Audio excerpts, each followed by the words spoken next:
Welcome to America, the home of the free, where 20 years ago 13 students were gunned down, one for what she believed. Is this what the founding fathers wanted America to be? Because recently, I'm not so sure.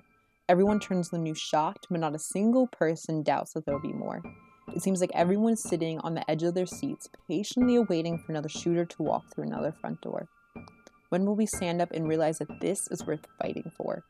Churches and schools have become places for PTSD and death. Weren't these places created so people could learn about their religion and academics instead? I guess I can't get those names and faces out of my head, and I know it is the exact same for you right before you go to bed. The thing is, our pillows and blankets won't stop the violence. It's not like the world turns off once we shut our eyelids, but that is the direction we're heading.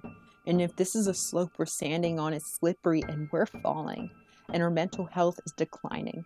Mental health? Yeah, mental health. We stand on the sidelines ignoring the underlying factor that these kids' brains are waging a war against them, and maybe they just don't know how to fight back. After all, they're just made for matter. At least that's what we seem to tell them. Just ignore the voices singing their songs in your ears like a choir. Can't you see that we're walking on a very thin wire? Honestly, sometimes I wonder why we act surprised when we see the effects of the gunfire.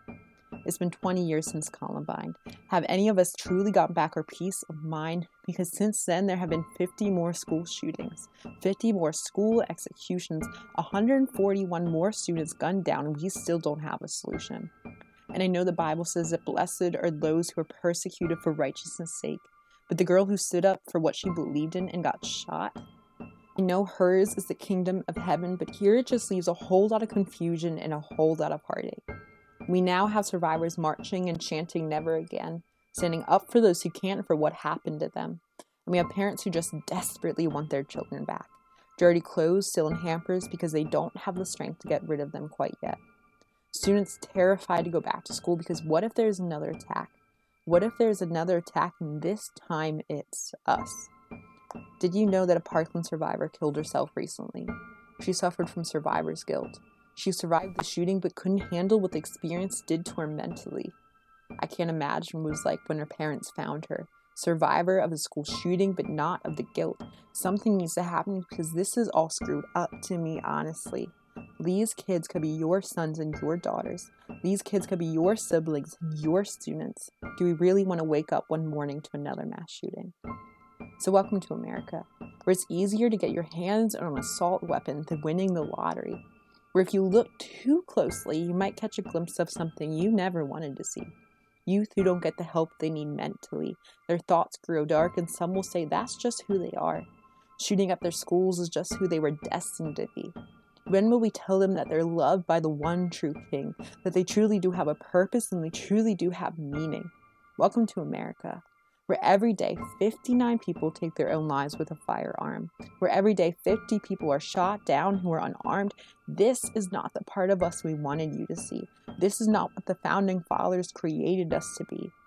I'm positive that they would be ashamed. So many faces, too many names, too many people who have forgotten about grace. No fear of what takes place after death. Just focus on yourself and ignore all the world's problems instead. But we can't let this one go. Too many people think killing others is all right.